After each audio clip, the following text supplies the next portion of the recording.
So we're going to kind of get started. And I hope that all of you guys are ready for a fun and interesting conversation. My name is Julia Scott, and I am a anti-racism trainer and event coordinator, co-event coordinator with Baltimore Racial Justice Action. And this is our 13th of the month, and it is titled Not Going Down Without a Fight, a discussion on Black gun ownership.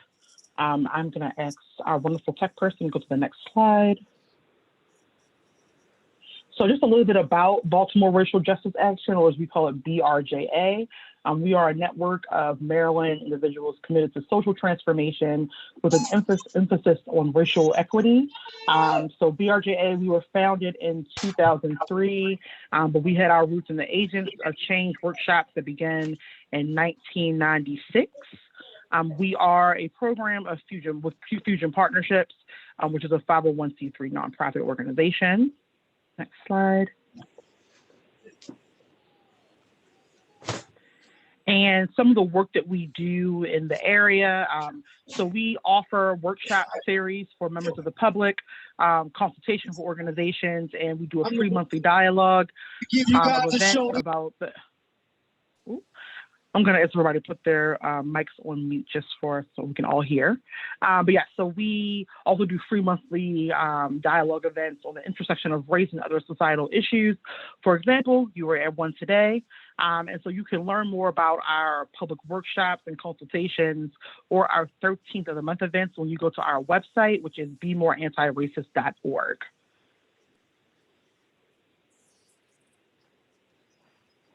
And so I'm going to kick it over to Michelle, my other co-coordinator, to finish us up. Thank you, Julia. My name is Michelle Dewberry. And as Julia said, I am a co-coordinator for the 13th of the month events here at BRJA.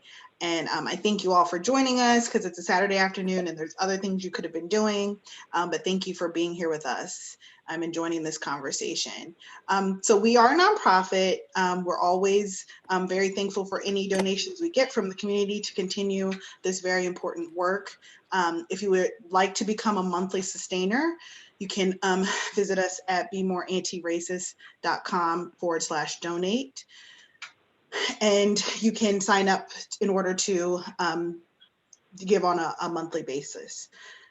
And this allows us to continue to give these free events once a month and to do the other work that we do as an organization. Also, you can donate at any point during this program. We do have a PayPal. I believe that might be on the next slide. And we will put it up again at the end of the event. And also feel free to take a moment right now to follow us on social media. We're now on Twitter, Instagram, YouTube, and Facebook. This event will actually be posted on Facebook. And if you follow us on other social media, you can learn about future 13th of the month events and other things that we have going on in our organization. I'll turn it back over to Julia. All right, so thank you all for joining us for Not Going Down Without a Fight, a discussion on Black gun ownership. Just to kind of give you a little bit of background, this actually came out of a discussion that was had in our Reconstruction event last month when someone brought up gun violence, but someone kind of talked about Black gun ownership and the importance of it. And so Michelle and I were like, that would be a really awesome topic. So we really want to welcome everybody for this conversation. Next slide. So one of the first things we really want you all to do, this is a really awesome time for you to kind of take out your journal and kind of take some notes about what do you all think when you see these pictures? What comes to mind? We see pictures all the time of folks with guns, but what do these pictures elicit in your brain? How do you feel when you see them? I'm going to ask you guys to ponder that for a second. You can go to the next slide.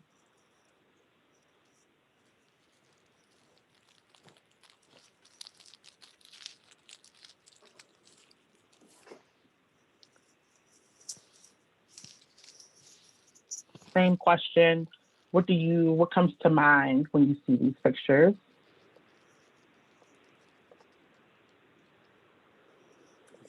I see someone in the comments said responsible gun owners. Malik, thank you. I just see things. I can't read anything. No, that looks like an older group, from the past. At least I think. Okay.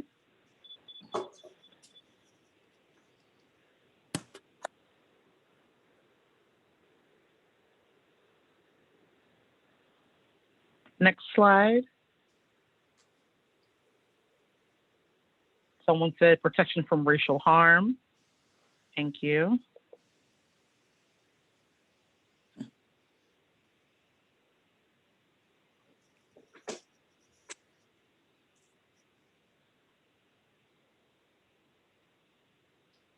You guys can say things out loud and put them in the chat. We are reading them, by the way.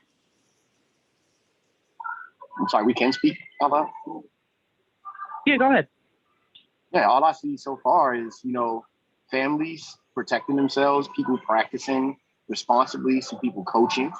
I don't know what else there is to see. I see Americans living up to their Second Amendment right. All right. Also, Colleen said self-defense. Yeah. Also, what I see is this people who are refusing to continue to be victimized.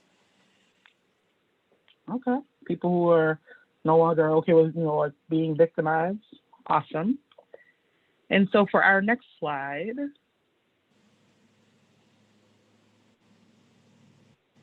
okay, so I just want you guys to kind of sit with this question throughout our presentation. When we're talking to our panel, what message do you hold about Black people owning guns? We all come from, various backgrounds and points of view, obviously, and I want you all to just kind of seriously think about, what did you think about Black gun ownership growing up? Did your family think about it or talk about it? Were they against it? Were you against it? And just kind of being in check, maybe writing a few things down about that. And then later on, we're going to revisit this question. But just really kind of thinking about how did you grow up thinking about guns and Black people owning guns or Black people having guns.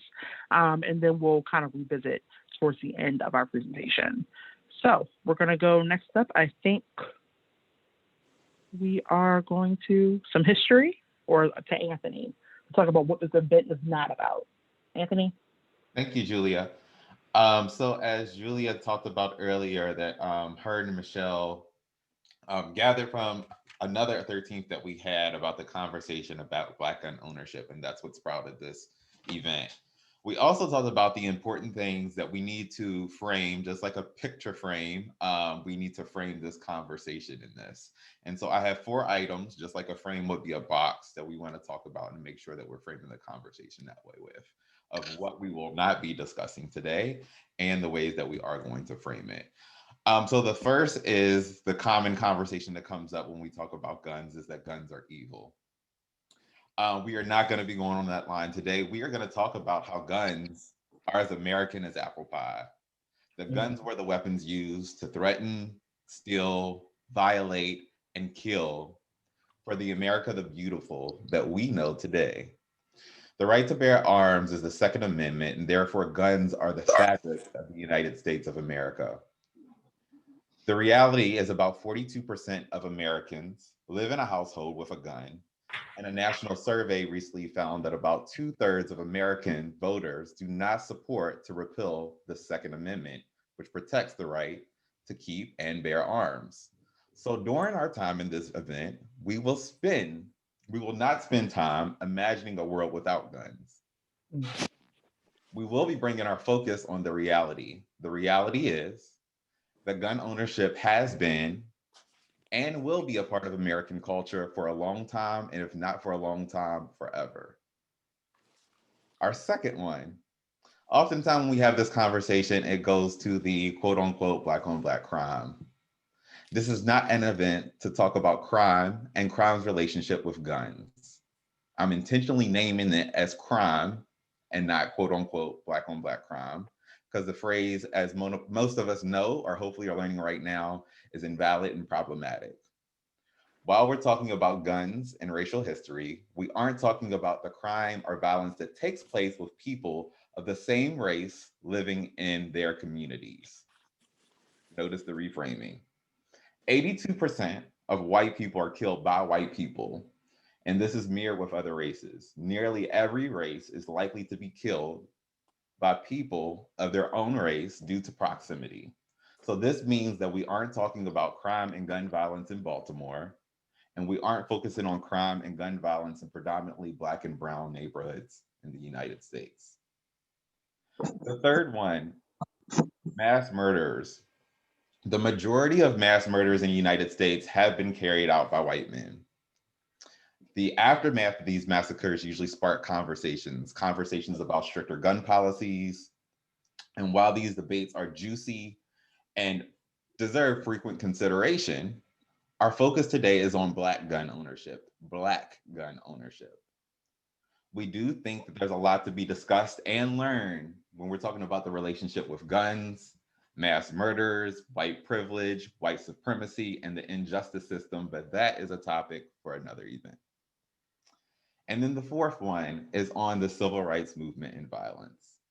We're not going to use the civil rights movement or MLK quotes to detour the conversation.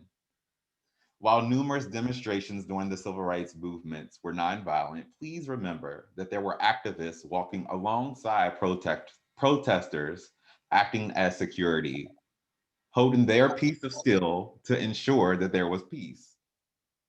I'm sure that many resources will be shared on our time on here to cite. I'm sure a lot of people will cite other resources about this point in history, and we encourage you to learn about that. So that is our framing for today. We hope that everybody can continue to work inside of this frame.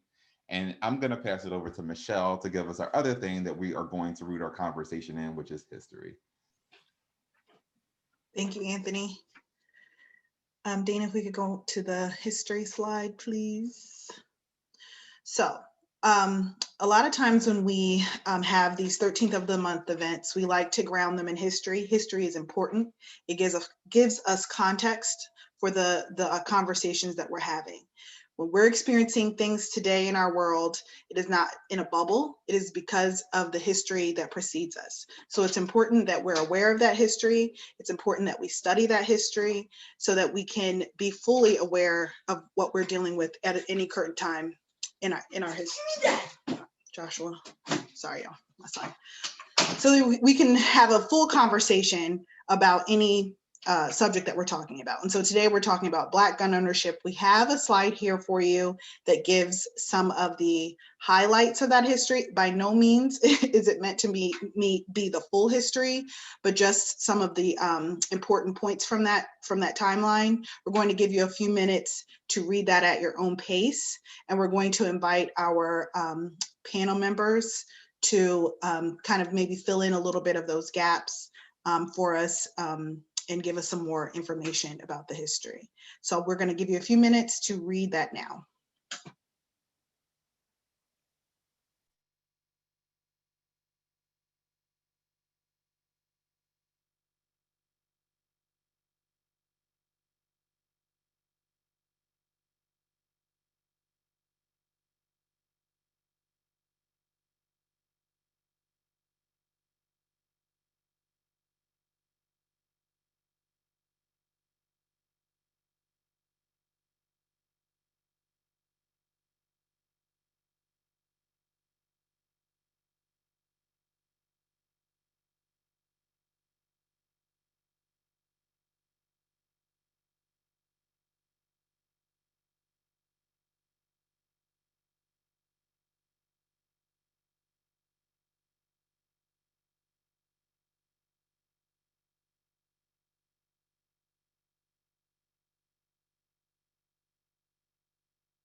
Okay, I want to invite our panelists.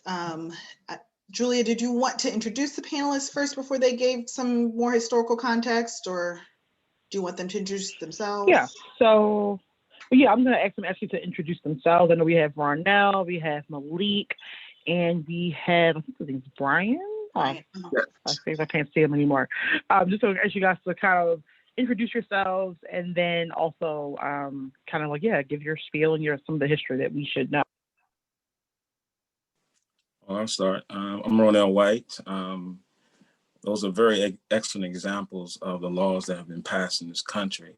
I think the one thing I just want to share is that we have to understand that most of the gun laws, if not all of them that were early on, especially gun control, were created to prohibit Blacks and people of color from owning firearms. It took the people that were most disenfranchised and left them victims. So I just encourage everybody to go read those earlier gun laws and get familiar with them so we can understand why we're here.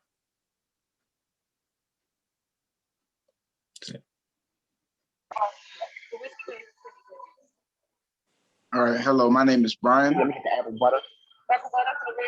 I'm in the military, and there is to, like everybody's saying, to discuss Black gun ownership. And also, like Mr. Rafael said, most of these laws, especially the early ones, and even the ones to today, can be argued that they are there in place to affect Black gun ownership and to leave people defenseless. So I hope we get into more of that as this discussion unravels and we can go deeper into these holes and really understand why we're here and why it's still to this day an important issue. Thank you. Good afternoon, everyone. My name is Malik Jenkins Bay. Let's see. I'm the CEO and owner, chief instructor of ETM Defense and Solutions. I have over 25 years of experience as a Baltimore police officer and a military police officer in the United States Army. I'm born and raised in Baltimore, Maryland, from over the east side, from the project. And very proud of that and gun ownership. I have believe it or not, based on what you've heard, trust me, I have a totally different perspective on Black gun ownership than you might think. And I'm really looking forward to being a part of this discussion.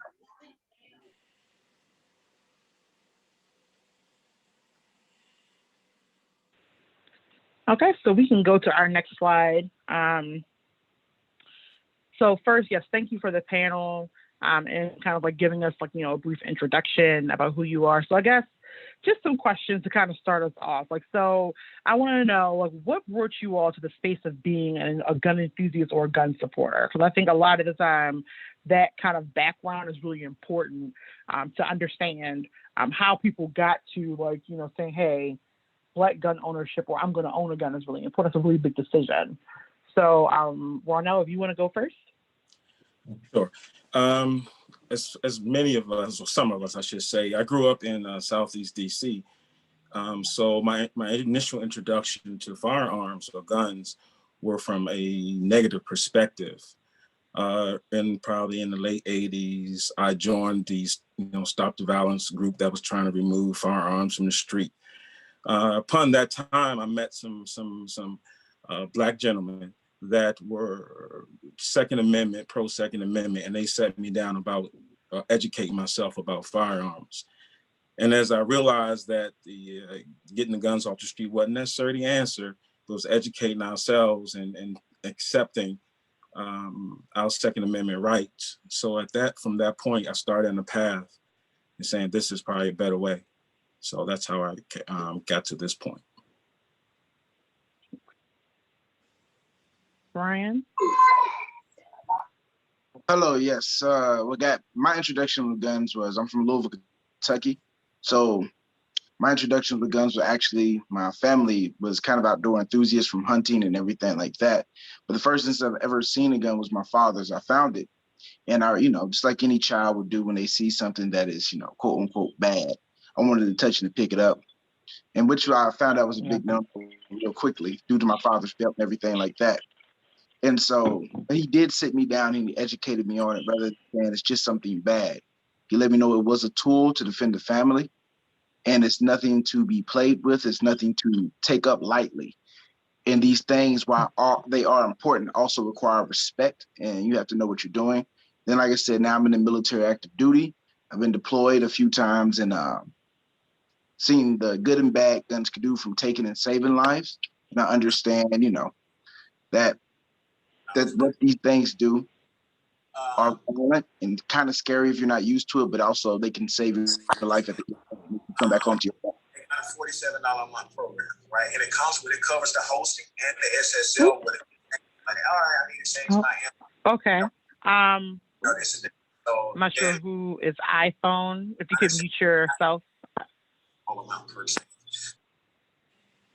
Okay. And Malik. Sorry about that. You guys got to forgive me. I'm at a restaurant with my 21-year-old son. It's his birthday. He turned 21 today. So we actually just had our first drink together as two adult men. But let me get to the point. I love these questions. How did I become a gun person? I didn't touch my first gun until 1995 when I joined the United States Army. Of course, that's a part of being in the Army. And I was trained by my drill sergeants how to properly use a rifle, and ended up over time getting really good at it. It was really because I listened to what I was told. So my introduction to guns it was in a safe environment, but it was in an environment where safety was always preached, and we just learned naturally what to do with it, and especially what not to do with it, how much of a toy it wasn't. Funny thing is that I was an infantry soldier, which is if you play Call of Duty, that was, one of the Call of Duty guys. That's what they taught us to be. At the same time, I'm sorry, 1 second. At the same time, you want to leave? Yeah, I'm sorry, man. At the same time, later on, I became a police officer in Baltimore. And about 5 years after the Army experience. And when that happened, yet again, safe environment, taught how to properly deal with weapons and everything. It wasn't until, maybe a few years later that I just started realizing I was actually enjoying the experience of the tool that it is, because that's all it is a tool. If you set it down, it won't do anything, right? And if you apply something to it, then it does stuff, attitude, all that other stuff. So I definitely think that, there's a ton of misconceptions about it. One of the biggest ones is, I know the conversation was framed, but that misconception that there is something bad about it, because it's a tool. It's no more evil than your car or your kitchen knife or your air fryer. I'm quite sure if you took the air fryer and dumped it in the tub with it plugged in, it could be a bad thing for somebody, right? But that's what has to happen. One thing I definitely think that, yes, Black gun ownership is important, and I think we've touched a lot of those misconceptions. So again, I'm very happy to be a part of this conversation, and I'm hoping that, to be honest with you, I'm hoping that we can encourage more people on this call to become legal, lawful, well-trained firearms owners. Okay. All right. So I guess the next question is so what do you want people to know about gun ownership, and what do you think the biggest misconception is about Black gun owners? I know that we kind of talked about a few of them, but what have you heard as someone who is an enthusiast or a supporter? Or now you can go.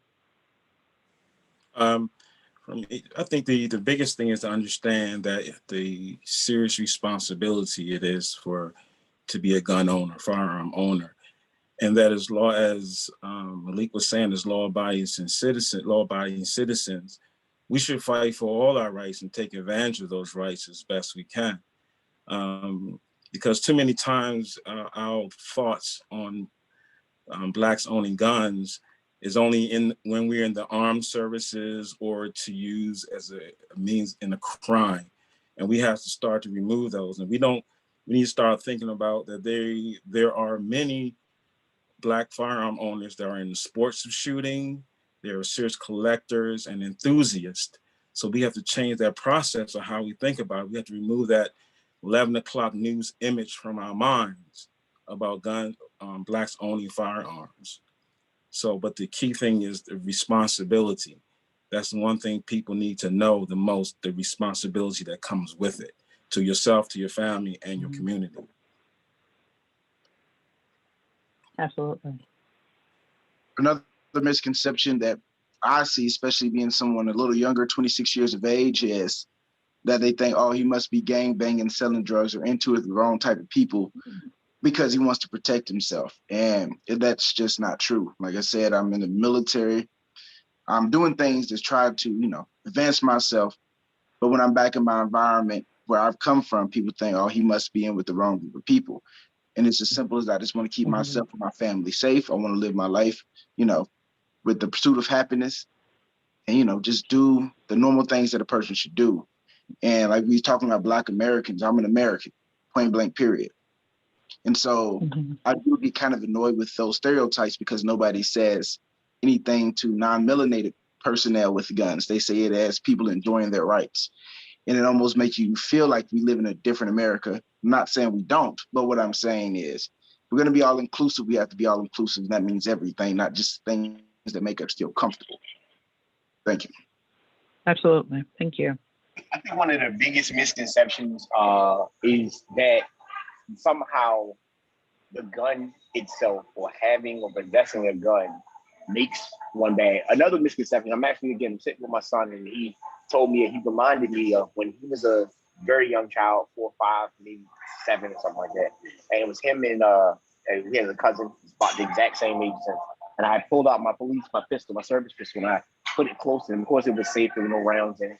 And I, had each one of them touch it, and then I slapped their hands, to let them know, don't ever touch this.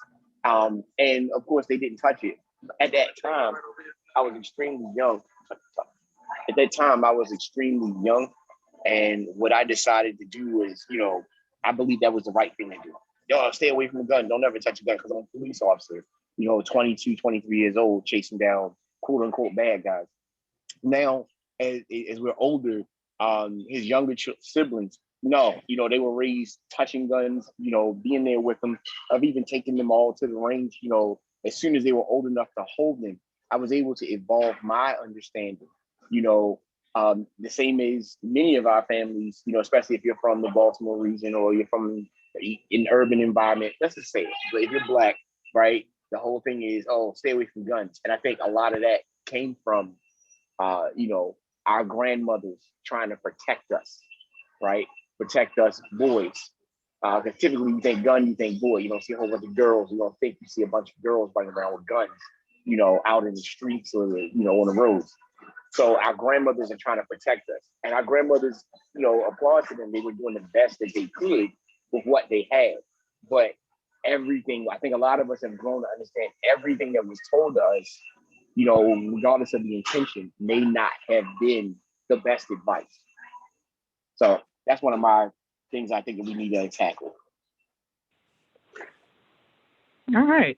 So yes, I think that's definitely one of the things I know growing up myself that I heard, but just, my parents weren't necessarily I think pro or anti anything, but just, the idea of someone having a gun meant danger. And so therefore you stayed away. And then of course, watching TV, what the perception of, a Black person having a gun actually meant.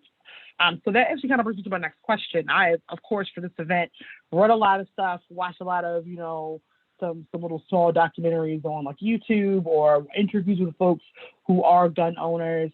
And one of the things that was on a podcast, I believe, they were talking to Black gun owners, and the kind of ending point was this person said it was important to change the perception of Black people owning guns or Black gun ownership. It was important to him, to do that. Do you all think it is important to change the perception of Black people owning guns? Why or why not? I think it's extremely important to change, especially those negative images and stereotypes of Blacks owning firearms. I'm big on education. For me, I hear Brian talking about, Malik talking about teaching kids. I started teaching my daughter to use a firearm when she was 7 years old because I had firearms in the house. So I wanted her misconceptions or the ones she may develop to start to not be the ones that started my misconceptions. So I think it's very, very extremely important because if we don't change those negative images, it's going to be harder for us to change our mindset as a community towards our firearm ownership. So that's something we have to work on. Like I said, repeat before, that 11 o'clock news image, we have to change that. We really have to change that. So, and we need to be able to participate and gain our full rights as citizens under this Constitution. Okay. I agree with my brother wholeheartedly. I think we do need to change the perception. Also, because if you don't, that's going to keep people from becoming gun owners and leaving them to be victims as well. And, against anybody being a victim, especially one who, is not violating any laws. Person who's an American has the right afforded to them by the Constitution. So yes, I think we need to change it because, like my brother said, everybody who has a gun and is black is not going to end up on 11 o'clock news for some violent tragedy or crime. So yes. Okay. We need to change that perception as well, as these two other gentlemen very eloquently stated. But one thing I think is missing is that guns have more than just the purpose of causing the death of another person. Yes, that is an antecedent. That is definitely the most, I don't say popular, but most widely accepted, ending, right? But there's also marksmanship practice. There's also, believe it or not, for those of us that practice any type of meditation, to really the definition of marksmanship it's an art and a science, the medium of which is hitting a desired target at a particular distance, right? So in order to do that, you have to be able to control so many things, about yourself, your breathing, how you're standing, your sight, everything. There's so much that goes into it. So I think that's one of the things that we're not looking at. I just recently joined an African-American competition shooters group. There are leagues out there. There are actually jobs, that people can get just from pulling the trigger, shooting at a piece of cardboard or metal, having zero intention of harming another person. There's more to it. So yes, we do need to change that perception. And the best way to change that perception is to do what I did, right? Me and so many others did. My mom told me things were dangerous. She said, don't join the army. There's no place for a black man. Well, I needed to go to college. When I asked that question about the scholarship fund after watching the Cosby Show, and she laughed at me for about an hour, I quickly realized that this is likely the best way for me to get there, And she said, don't jump out of planes. That's dangerous. And she told me never ride a motorcycle and don't buy guns and don't do this. And everything that she told me, not to say that my mom's a bad person or a bad decision maker, but what I learned is that I found out that most of the things that my mom told me weren't good things. If you learn to educate yourself and learn how to actually properly use them, they're fun. So when I jump out of my plane with my motorcycle and my guns on my back, I'm feeling pretty good.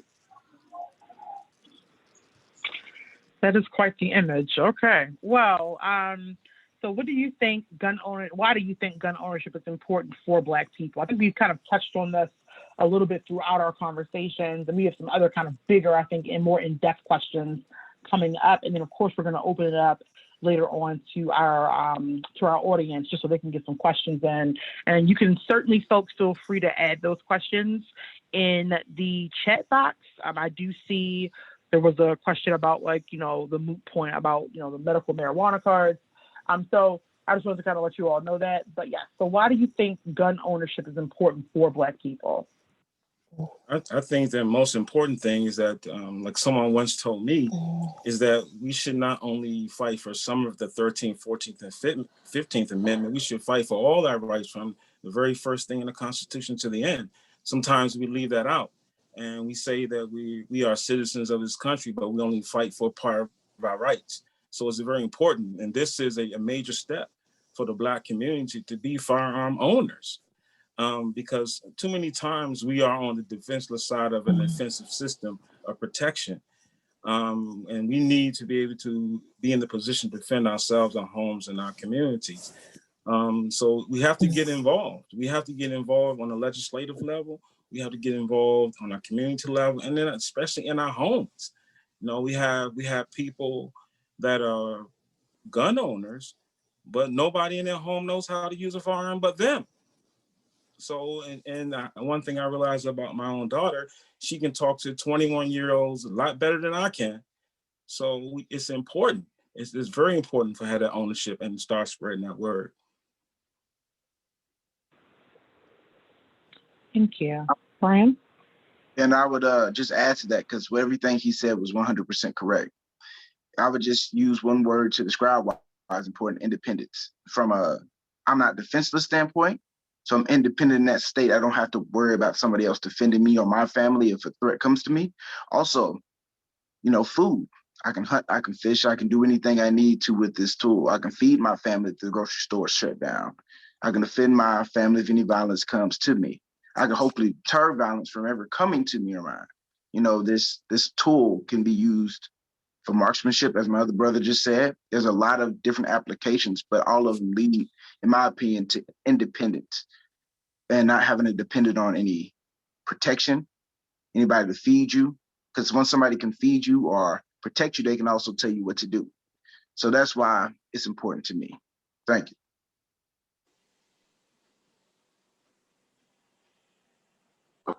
Sorry, guys. And just a follow-up. I'm sorry, am I able to follow? Yeah, just a follow-up on the previous comment. Again, yes, there's all those multiple reasons, right? But here lately, so ETM Defense and Solutions Company, I just founded in October of this past year. I was the commander of military forces at the White House this past summer during the George Floyd protests. And I was sitting at home in Baltimore, and then I got called up by my boss. You need to come down to the White House and, protect the Capitol, protect the White House.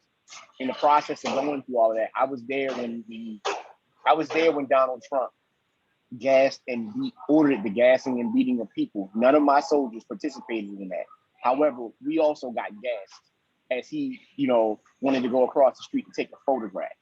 And it was at that moment, it wasn't just a photograph, it was a sum total of events that I observed that let me understand how far the government, we got to understand, the government is a person sitting at the top, it's a group of people. How far this government was willing to go in order to do what it wanted to do. And it was at that point that I realized that, how do I help my people protect themselves? Now, I'm never going to tell people, we're going to do this, I'm going to show you to do that, and now there's the people to go do this to deal with it. No, the Second Amendment is a right that shall not be infringed. It is a right. This has previously been stated. You wouldn't give up your right to say what you want to say. You wouldn't give up your right. You're a fool as a longtime police officer, still a cop. I would tell you, you're a fool if you allow a police officer to search your property, home, car, anything, without a warrant, right? You wouldn't give up your right, to be protected against cruel and unusual punishment or any of all of the rest of those amendments. So why would you just give up your right to defend yourself? So where I'm at is I founded this company, and our mission is to train you to be your family's first responder. So that's everything to me. Ensuring that everyone has the ability, again, I saw a question about a medical marijuana card. I'm not going to weigh in on that debate. What I would tell you is if you have the legal ability to own a firearm and protect yourself, then it is my mission to provide you with training, well over 25 years of experiences and training, so that you know how to use it properly, responsibly, and beautiful. All right. Wow. So before we go on to our next kind of questions, I will kind of point out that obviously we were not able to get any female gun owners on our panel today. However, I don't want them to be left out of the conversation. So if you are a Black female owner of a gun and you're in the audience, we do want to hear from you, as well as just kind of remembering that just according to the statistics, that Black women are purchasing weapons at a record rate. So that is also something that I think that is sometimes left out of that conversation, and is going to be very important to think about. So not just for men, but also just like for everyone, essentially. You can go to the next slide, Dana. Can I say one thing? I am the I am the founder and a member of a Black gun club that actually out of Baltimore called the Maryland 10th Calvary Gun Club. And I'll send you everybody the information. We were started back in the early 90s. And currently, as I spoke to you before, our current president, Kathy Harrison, she's the president of our gun club. So I'm gonna give you the information. And we have a lot of our instructors. I'm also a certified instructor, but a lot of our instructors are female. So I will be happy to give you information and get them on to this conversation at some point. I think that's very valuable. Thank you so much. And yes, if you would like to drop the information in the chat, that would be really awesome. Okay. So some of our kind of bigger questions. So of course, so the firearm can be seen as our God-given right, which you all have talked about, a lot today. Our peace that will protect us and give us peace, and it's also been used as lethal weapons used against us to threaten us and strip us of our civil dignities. So how do you negotiate this complex relationship as a Black gun owner?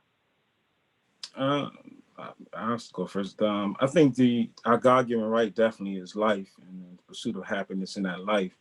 But the question comes into play is how do we accomplish those things? What, as Malik alluded to earlier, what tools do we use? We have many different tools in our arsenal, and the firearm is just one of them. How do we use those things to achieve our means? We must begin to show that in our history, it's filled with positive images of firearm users. So, and we also must understand that the Second Amendment is just not for those that we saw on the 6th, in the insurrection. It's that Second Amendment is for everybody who lives in this land. So we have to start doing that. So how do we negotiate this complex relationship? Like Malik did, start organization, start your business, start like I did, start a gun club, like you all are doing, start this conversation, get this thing moving, show that there are those of us who are responsible in this movement, and that's the best way we can negotiate that, because that's the only way that we're going to get anybody else to listen to our concerns, that we must stand. So you know what? I'm willing to fight for this. I'm willing to die for this. So this is my right. So that's how we have to go to the table, meeting those forces with the same force that confront us. Awesome. Just to piggyback on what my brother said, I think what he said was absolutely right, and we're negotiating it right now, having conversations like this. I think what we need to do is, stop stigmatizing conversations like this. Stop looking at conversations like this like the Big Mama house where, oh, we can't talk about guns right now. Kids are around. This is a conversation everybody in the family can have, because, gun ownership, violence affects every member of the family. Like my brothers were saying, growing up, they would tell you guns are bad, you don't need a gun, these things like that. But also, I know from where I grew up in Louisville, you can look outside your house, see violence, see people getting killed or whatever else. And they're going to tell you don't need one to, protect yourself. And like, the only thing that's going to stop and get this image reversed and show that there are responsible Black gun owners are forums like this, gun clubs, and others, especially with social media now. This is the perfect time. We need to get that message out that this is our right, and we're going to exercise that right, because that right was not given by the Constitution. It was reaffirmed by the Constitution, but that right was given by God from the first day we drew breath on this earth. Thank you.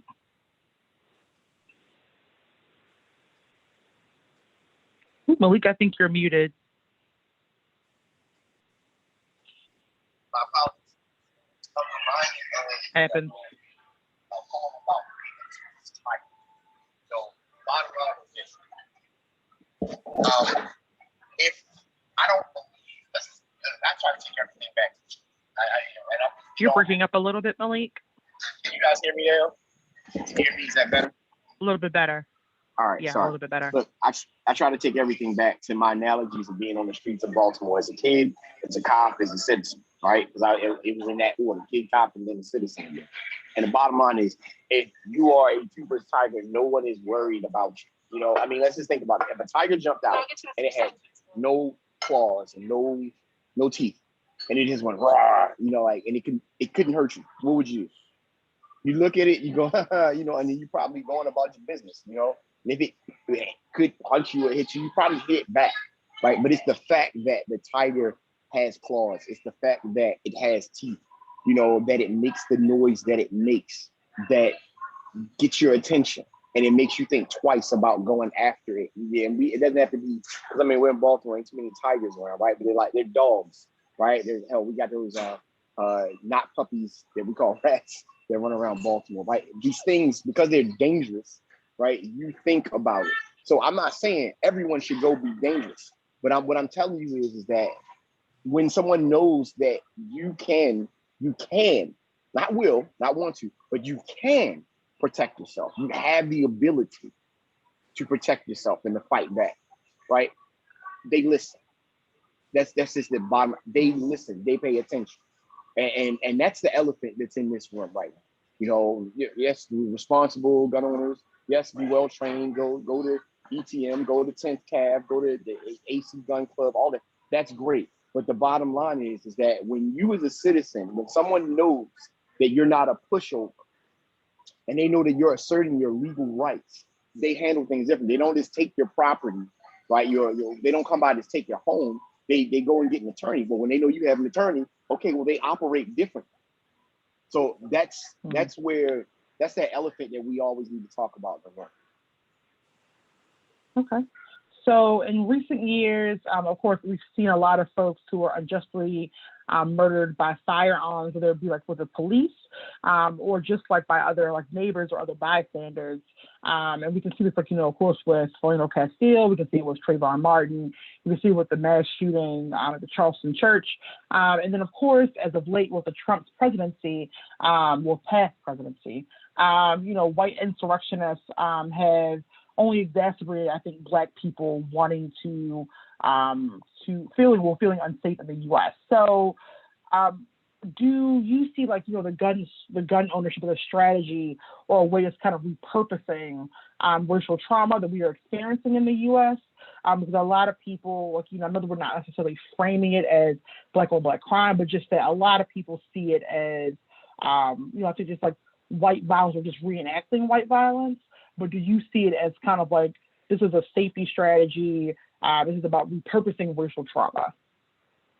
I'll start with one of the things I want to reaffirm what Malik just said is that for those of us who are shooters, when we go to the range and there are other non-Black people or people of color around us, they have a different level of respect for you when they see you with that firearm in your hands, and they know that you have the ability and the willingness to protect yourself. It is a different, and that's one thing we need to create in our communities. As far as the strategy, the gun ownership itself is not really a strategy, it's a tool within our strategy. Our strategy is how we plan, how we organize, how we come together to attain those rights, to maintain those rights, and get equal justice under this law in this land. We must participate first and foremost in the gun control legislation. Too many of us, we hear gun control and we just back away. I've been up to Annapolis, and sometime I was the only Black person standing there addressing a gun control bill. And so then we talk about how things are not in our interest, but we got to participate in all levels, legislative, participate in our community, whatever organizations, start organizations such as yours, and have these conversations. We must be willing to participate in all our rights that are afforded to us. And just to refuse to stop being a victim and say, we're going to stand up. But most important thing, the strategy is what we do with this tool, what we do with this information will be our strategy. Okay. Like my brother said, we must arm ourselves with the knowledge and also participate in all political rallies. Like Frederick Douglass said, I'll quote him for a second, a man's future lies in 3 boxes: the jury box, the ballot box, and the cartridge box. Now, the firearm is a tool, but in my opinion, it never should be the first tool that we go to, because there are other steps that must be, sought first, because any non-violent resolution is always better than a violent resolution. Not saying that it might not get that far, but there are steps we must do to try to negate that. We must attend community meetings. We must attend state legislation meetings because people don't know you have a right to be there when they're making these legislations. You have to call your representatives. You have to, reach out, make noise, say, we don't want this. And then only then can they listen to you, because if you can have an opinion, but if nobody knows your opinion, they can never help you get to where you need to be or to listen and make the changes that you would like to see happen because you're silent about an issue. And yeah, that's about it. Good point. Thank you for sharing that. So gun ownership is a strategy or a way of repurposing racial trauma. Here's where I'm at. You can't repurpose trauma. If you are trying to repurpose little Sherelle punching you in the face in the 3rd grade, or Dave kicking you down the steps in the 11th grade, you're still stuck in that incident. And what I think is that you need to learn to deal with that being the past. You can't repurpose that. I can't go back and I love the t-shirt I saw. I'm not my grandparents. There's several members of my parent generation that find that t-shirt to be rather disrespectful. I see differently. I'm not my grandparents, as in I'm not gonna, we're past that. They already did nonviolent. They did marching. They did the Black Panther revolts and the whole 9 yards. I'm at a different place, right? What I would say is that, do you see it as an ownership strategy? Yes. It has to be a strategy.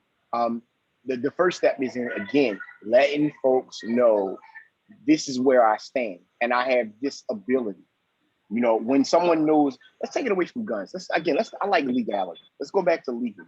When a person knows that you know the law or you're an attorney, everybody on this call is an attorney. As they know that you're an attorney, they're going to approach you different. They're not going to talk to you the way that they talk to the layman. So in that same respect, when we go back to gun ownership, if you are, if you have the ability, and there's, I'm not sure if it's Brian or the first gentleman that spoke, I appreciate that. He's right. When you go into a range, those of you that haven't gone to a gun range, I invite you to go to one. One of the best ones in the Baltimore region is Gumtree. It's located at, I don't work for them. I'm not an owner. I don't get any money from them, but I very much appreciate the way that the owner, Rick Landsman, the way that these guys, they tend to cater to our community, and they really do cater to our community. Well over 60%, actually I would say 80% of their customers are African-American, right? So you go to Gumtree, and one of the first things that you see when someone that doesn't look like you, I see non-melanated, European, white, whatever you want to call it, when those people are there and they see you there, one of the first things that they do when they see that you're serious about your handling of a firearm, that you've taken classes, that you're educated, they tend to, they look at you different. There's a notice of approval. Now, I'm not saying we need to have someone's approval, but you can trust and believe that at the same time that they approve, they also understand that this person stands the same as I do. So, as a way to deal with those traumas, as a way to deal with us, the first strategy is that in order for you to negotiate with me as a juris doctor or as a person of jurisprudence, you have to be able to stand where I stand. So training, being a part of the community, being a responsible gun owner that says that, okay, we're standing here with everyone else on an equal playing field. Okay. All right. Next slide. So because I want to make sure we have enough time for our section with our audience, we're just going to kind of you guys don't have to answer each and every single one of these, but just kind of getting some points of view. Do you guys think is there a level of decolonizing our minds that is required if we Blacks choose to become gun owners? And where does advocacy for gun ownership fit into Black liberation today? So you can answer either or of those questions. I'll start. First of all, we got to understand that, and Malik probably can attest to this, that the charter of most law enforcement is to protect property. And so if they're charged to protect property, we must be in the position to defend ourselves. And what we have to address is also the mental health that is a result of centuries of slavery, oppression, Jim Crow, racial injustice, and all those things alike. And those things need to be addressed so we can understand where we stand, that we have that innate right to defend ourselves and that we are human, and decide ourselves that we're no longer slaves and we can defend ourselves. So there is always a constant decolonization in every phase of our communities, whether it's education, whether it's law, whether it's firearm ownership, all those things. Because one thing the gun issue has done is cause us to rethink how we think about things and how we approach things. Mm-hmm. So we have to begin that process in all phases. And this being one of the farthest things that's discussed in the Black community, now it brings it to the forefront and makes us rethink those things and how we use these tools to get better. Absolutely. Thank you. I think we definitely have to start decolonizing our minds. As my brother pointed out, for centuries, we have been taught to not even rely on ourselves, but a savior, as the great white hope, as they used to call it, and the matter of fact about the truth is ain't nobody coming to save. Right. So we got to decolonize our minds. We have to realize that we're here to stay, and there's people who don't like that. And we must be able to defend ourselves with those same groups of people come and threaten our livelihood or anything like that. We got to get training. We have to be ready to stand guard. Like my brother said, willing to die for it if it calls for it. Because, if you don't willing to die for anything, especially freedom, then I feel like you really don't want it. We just like the idea of talking about it. So with the gun is definitely where we're at this point. Like we seen on the 6th, the insurrection, and that was against a Capitol building with police officers and an institution of the government. So they're willing to do that at a building like that. Just imagine what they would do to our communities if given the invite and there was no wolves ready to stand and do battle. I would say to the brother that just spoke, message. That's everything. I mean, you just stole all my thunder. But I think I could bring something else to the table. You got to understand, in '99, when I was issued a Glock 17 pistol from the Baltimore Police Department, I got to take this gun home with me every day. And it stopped being funny. Like the whole idea, like, oh yeah, we're going to get guns. It's going to be great. The day they gave it to me and I put it in that holster and walked out the building, it wasn't funny anymore. And what I understood from that day forward is that this gun is not for the protection of the citizens of Baltimore City.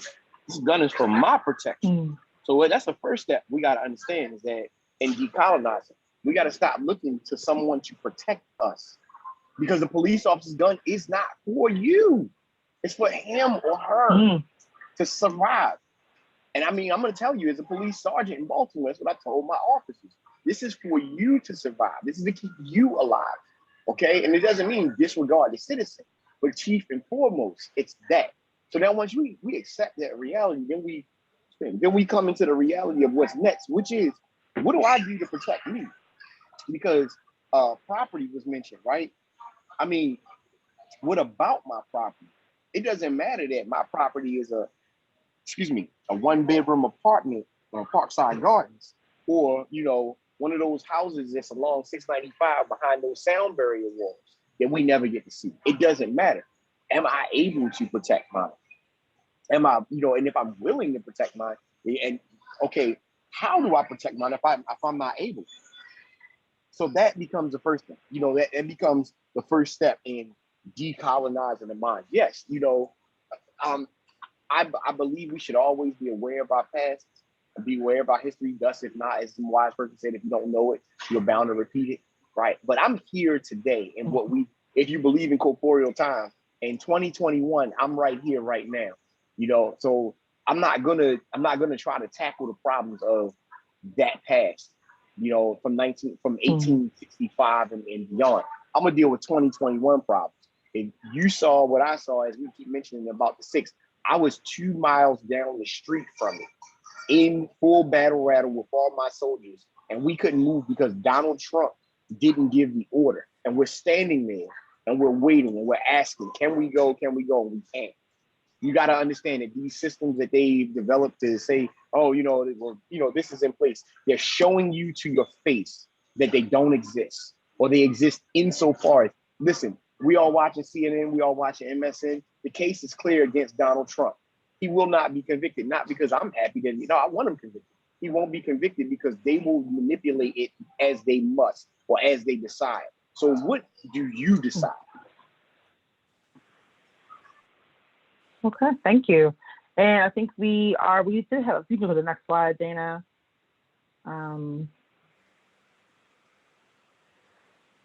Okay.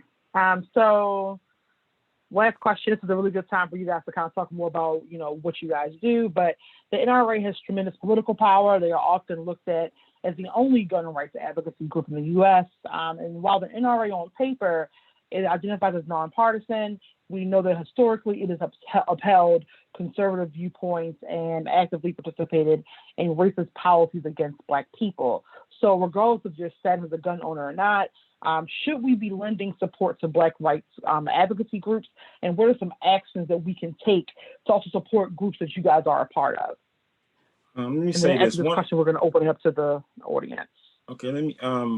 One of the things we must look at when we talk about the NRA, you're right, but when we look at the early history of the NRA, and we look back in the 60s and the times before that, it was the NRA that was pretty much funding the ROTC programs in Black schools and colleges. So we go back and look at that history because they're always touting that they're a civil rights organization.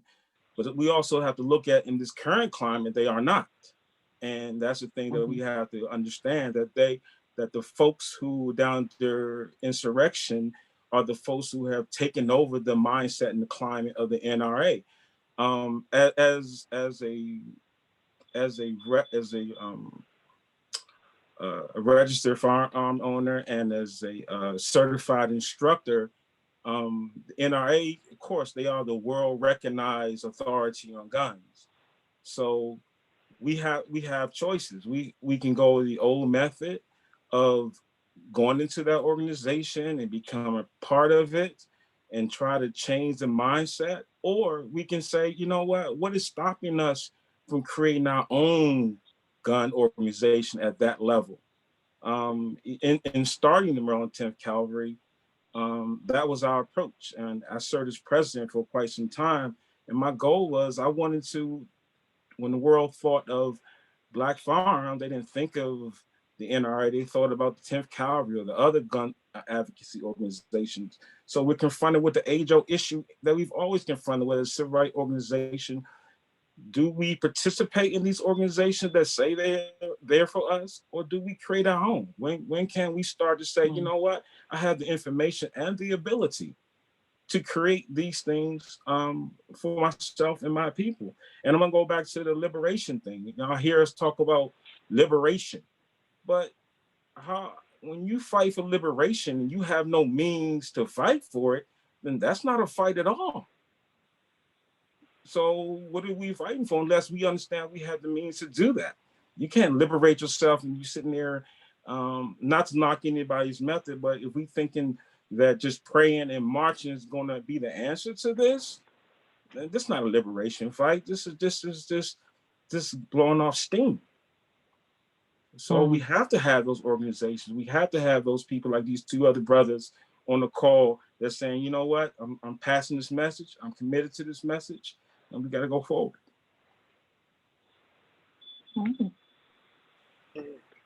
So, sorry.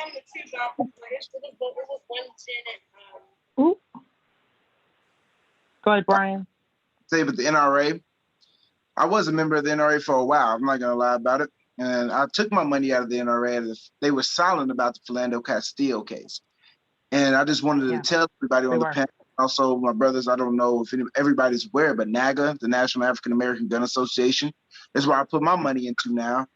If you wanted some other ones that are not geared towards African American, I recommend the Gun Owners Association and USCCA. But I would also say before you give your money or time to any organization, look into what they do. You know, are you just giving your money just to people who just have letters in our group? Or like my brother said, are you giving people who are really serious about this fight and are going to do what it takes at the end of the day to get the results that are needed and required? Thank you. Brian, the organizations that you mentioned, would you mind putting those in the chat for people? Yes, good. We'll do. Thank you. I apologize, Brian. I got excited when I heard about, Black advocacy groups as far as gun associations. I'm not sure if the National African American Gun Association was mentioned. NAGA. NAGA is a very, very, very, very important organization. I actually joined this past last year. I had been looking at it. Now I've been a member of the NRA since about 2014 when I started competition shooting, and I actually shoot military and civilian competitions nationally. I'm not ranked yet, but I have a good time. But the point is, I was a big member of the NRA until Philando Castile, who was a fellow NRA member, and there was no compensation.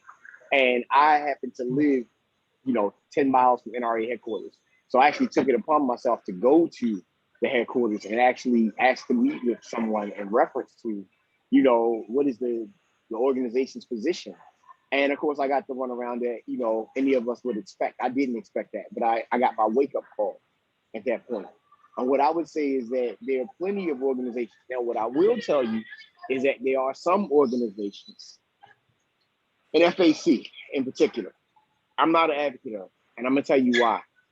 Because listen, your organization needs to be more focused on ensuring that you, one, know how to properly use your weapon, that you're getting training, not just the basic, how to use a gun, how to load a weapon, that you're getting advanced training, that you're getting intermediate training, that you are participating in, policy endeavors and things of that nature, and less about shows of force. Because what some of you who saw NFAC and Grandmaster, whatever he calls himself, walking down the street, what some of you saw was strength. What responsible gun owners saw was people walking with weapons that were jammed, people walking with equipment that was full, like bulletproof vests looking carriers with no clear armor in it. So the whole show of force, right? And here's the deal, while they're showing force, there's people on the other side, Proud Boys, other things, that they actually do participate. They can see just because if I can see it, they can see it. Why? How do I know? Because I'm on the same ranges that they're on. I train the same facilities that they train on, right? I see them just like they see me. And if we can see that this other group and FAC and groups like it walking down the street, talking about we are loud and wrong. Are we gonna do something? You don't even have. Some people had their magazines loaded backwards. If it's not loaded properly, it doesn't fire. So is that something good, or is that something bad? I'm gonna say it. It's bad. Because what it is, again, there's my analogy. You're a toothless tiger, all right? Listen, everybody loves good music, right?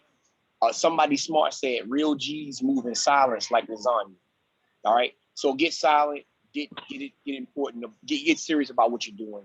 But, the whole, we're going to do something not in FAC. I mean, think about what the name, that acronym actually means. And that tells you everything. All right. Okay, so that was Lil Wayne who said that line.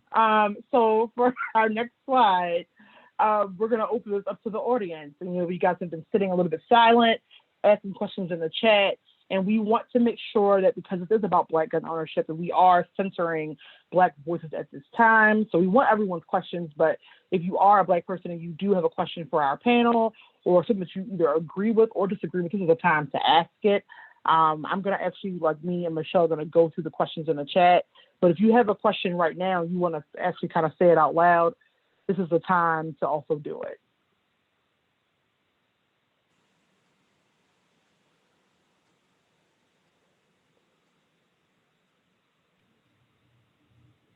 And if not, we will ask questions from the chat. So I know one of the questions. Oh, go ahead.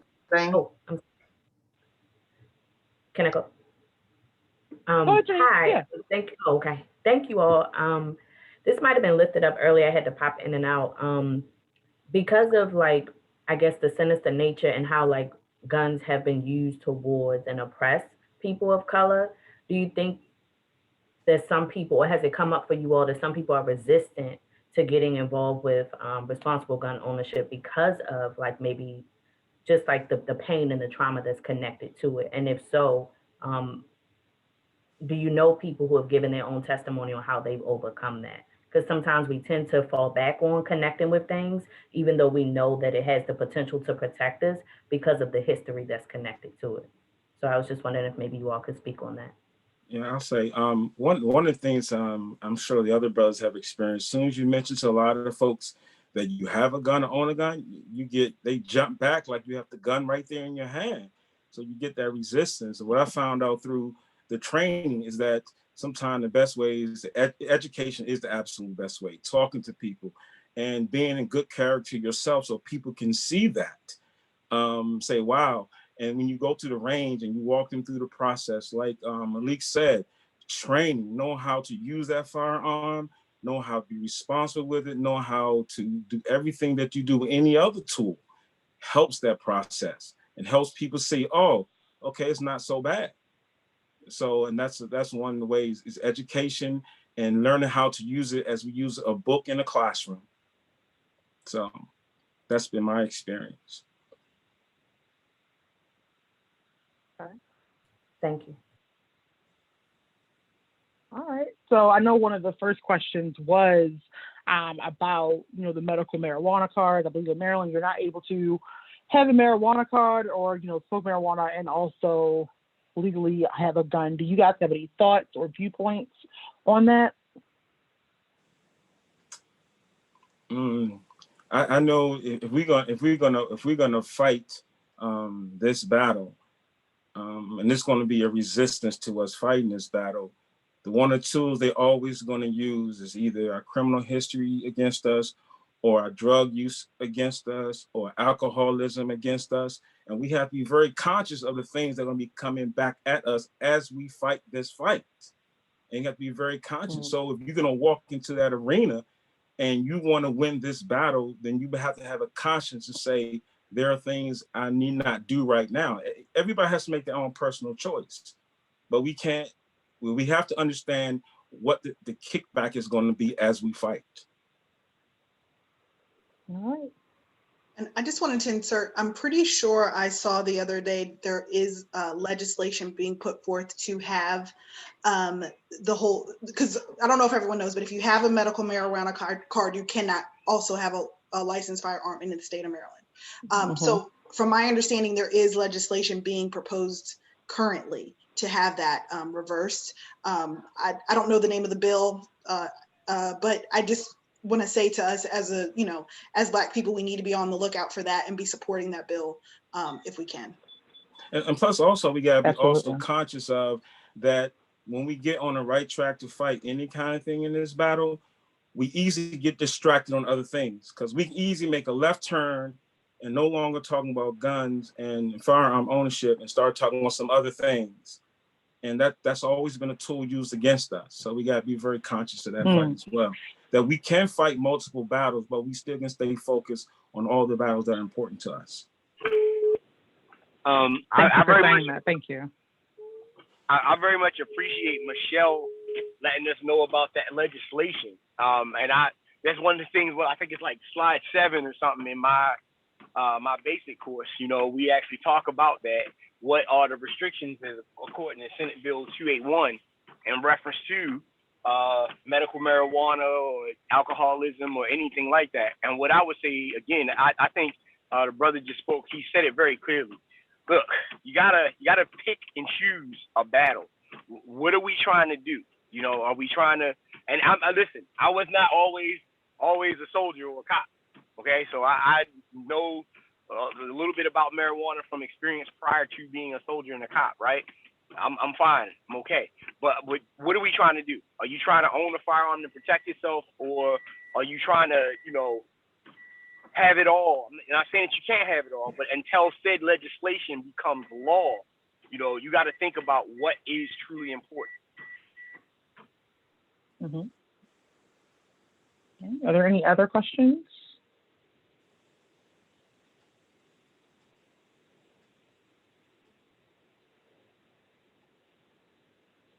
Any other ones? Okay. I have not compiled all. Michelle, do you have any good questions from the chat? I'm still going through. I was still going through as well.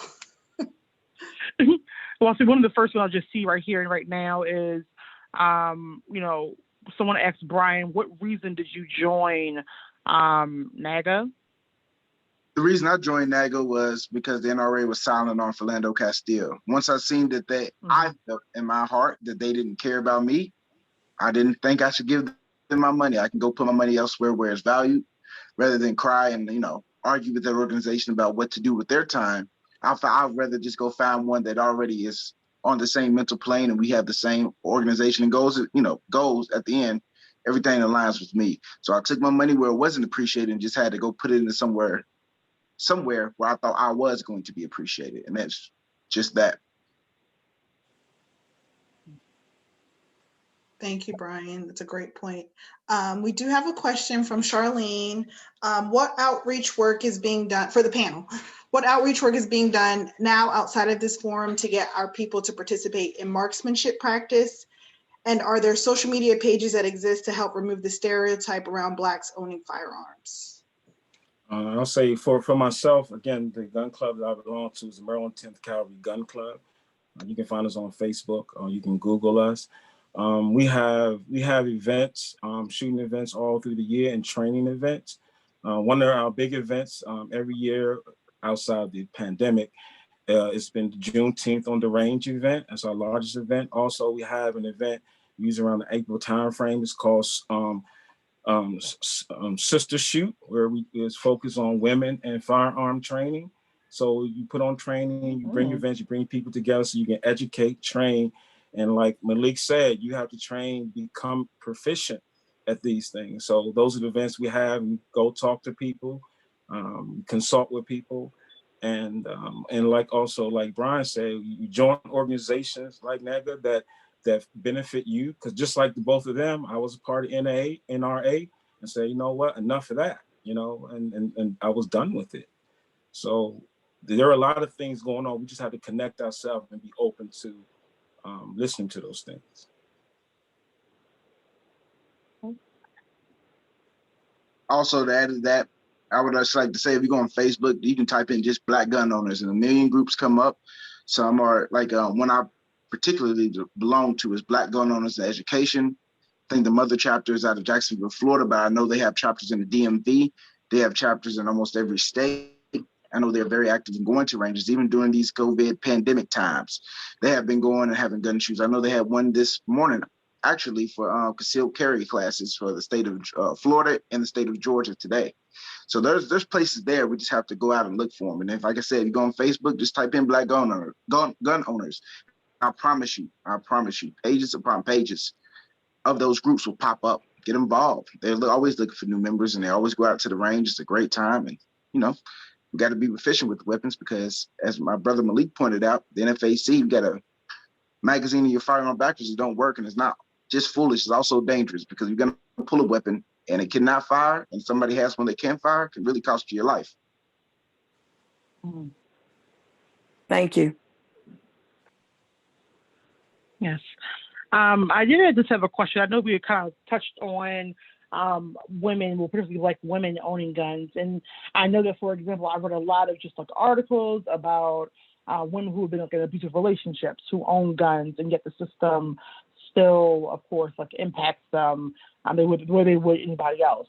What are some things that Black women do, or at least from your point of view, or other Black women who maybe own guns in the audience, like what are you all doing to educate yourselves, and how are Black women being educated maybe differently, or how is that impacting them differently in these groups? Is that for the panel, for everyone? I think that could be for the panel and for everyone. Or I'll just say, repeat like one of the events that we had is called Sister Shoot. For me, as a certified instructor, if I meet someone in our community that's been a victim of domestic violence in any way, I don't even charge them for classes, you know, just to get to educate them to help and defend themselves if they have to. So when, like Brian said, just when you Google Black gun owners or Black guns, and you get all kinds of information, and just step out there and just educate yourself, and know that you have the same right as men to own, protect yourself. Like my brother said, women especially get the right to protect yourself, and even more so than men. Not saying that, self-defense is important for everybody, but I'm a bigger guy, so my size is a deterrent a lot of times in situations, and women might not have that luxury. And so, like my brother said, get out there, get a firearm, learn how to use it effectively. There's human traffickers, there's domestic violence, there's a million other threats that I can't even perceive as just a male, because I am a male, So I would encourage every woman to go out there and learn how to shoot. And like my brother said, there is a lot of no Black gun owners education have a Black gun owners education women's courses as well that are specifically tailored towards women, so they can be comfortable in that environment. So just go out there and learn. I'm telling you, there's a class that will fit the parameters, what will make you comfortable to learn in. Thank you. Were there any other comments or questions for the panel, just like out loud, that you people want to say?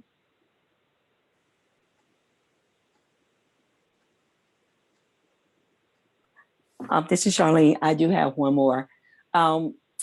There's conversation being held, happening right now around concealed carry in Baltimore City. And the need for that, I just wanted to hear what your thoughts on it. Anyone from the panel? Sorry. Well, Maryland, the state of Maryland is one of the most difficult places to get a concealed carry. It's not impossible, it's just difficult. It is something that we, in this fight, that we need to pursue. I mean, it's very important if we can, but the key thing is education and learning how to use that firearm, because without responsibility, we're no different than anybody else just pulling out a gun, pointing at someone. So we have to get educated. We have to be trained, and trained by somebody that's proficient in training, and educate ourselves. I can't stress that enough. Thank you.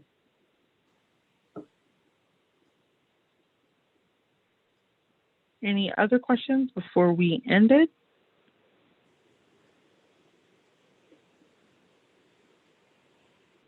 Okay, well, I want to thank everybody for coming and joining us today. I just want to remind everyone, this is just the beginning of this conversation. I think that there are so many other topics that we can focus on that are outside of the parameters that we kind of set at the beginning of the meeting. I do want to go back to that question that we asked, just for a little bit of closing.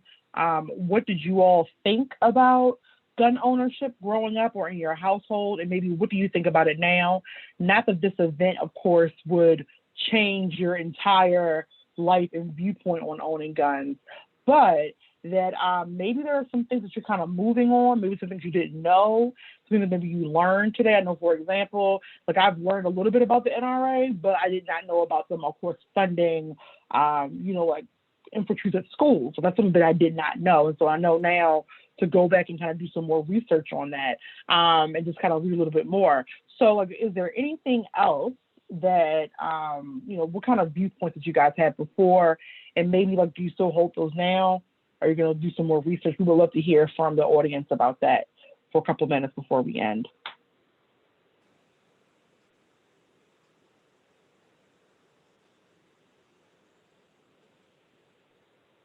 Okay, I'll start because nobody's speaking up. For me, I felt like I got a little bit more. I got a little bit more information that I needed in terms of balancing gun ownership, legal gun ownership, and also breaking down the stereotypes and dealing with the pushback when we talk about owning guns, and especially around the movement that I'm a part of. There's a discussion about nonviolence versus anti-violence. I'm a person that I'm nonviolent, but also know that gun ownership and using a gun is the tool in our toolbox. And so there needs to be this space for that conversation to take place, other than just in this forum where we have the discussion. It's like guns are not scary, but it is something where we have to have a respect for gun ownership and proper use of it, and also putting it in terms of having the mental capacity to treat it like you do driving a vehicle, because there's responsibility behind that. That's it for me. Thank you so much, Charlene, for sharing. That's really important. I'd like to share a realization I had for the first time in my life that I can't believe it's taken me this long. My grandfather on my mother's side was an immigrant from Austria. He was a hunter. He'd been a gameskeeper for the Kaiser when he lived in Austria. And he loved his guns and he loved hunting. And for many years, when I was doing racial justice work, it was easy for me to align with white people who thought guns were just bad, that was it. Even though I had this little inkling, that, well, that's not totally true in my mind, but I had grown up in East St. Louis, Illinois. My family actively told me about the racial massacre of Black people in the city that I grew up in, and what a horrible thing it was. They lived on the dividing line between the Black and white communities. Everyone knew my grandfather had a gun and that he would use it if he needed to. When the massacre started, my grandparents invited the Black family across the alley from them to hide in their house. And it just hit me. Why did that family feel enough trust and a lack of fear of going into their house? Because it could have made it even worse for them, being in a house protected by white people. It was because he had a gun and then he would use it. I never thought of that before. Mm-hmm. Which really kind of blows my own mind that I never did. Thank you for sharing that, Addie. It's really important. Is there anyone else before we end? Because we're at 3:32. I want to respect everybody's time. And yeah, I mean, like I said, I've learned a lot. I'm continuing to learn a lot. I was not raised in a house where we really kind of had that conversation. I mean, my dad was in the Army, but so like he's not really against it. But I don't think we grew up in. I mean, I don't think we grew up in the house with a gun. Who knows? I did not know. But I do know that it's something that is really important, and what was really kind of discussed about it being a tool. And not just like the gun part, which I think is the kind of fun, maybe with the salacious part of the conversation, but the kind of the legal kind of legislative kind of part that we don't always discuss is also very, very important. So I want to thank, Ronell, Brian, and Malik for bringing those important parts up. That it's not just about like having the gun and shooting it, but it's also about the laws that need to be discussed and that we are in the room when those conversations happen. I'm going to ask Dana to put up our slide about our website as well as donating. If you want to see more of these types of events, please make sure that you follow us on social media. We're on Facebook at Baltimore Racial Justice Action. Join our email list by going to our website and kind of signing up, bemoreantiracist.org. And we're on Instagram, Be More Racial Justice Action. And then for donating, bemoreantiracist.com/donate. So you can become a monthly sustainer or make a one-time donation so you can see more events like these and also learn about our other work. I want to thank you guys for joining us on this lovely Saturday. Go ahead, Michelle. No, I just wanted to again thank the panelists, Ronell, Brian, and Malik, for taking time out of their Saturday. I know you guys are enthusiasts and this is passionate for you. So I just want to thank you again for your time and adding to this discussion and educating us on this. Anytime. Absolutely. And thanks for the platform. Exactly. Thank you guys so much. And we're going to let you guys go. But thank you for joining us. And we hope to talk to you soon and see you at our next event. Bye, everyone. Bye.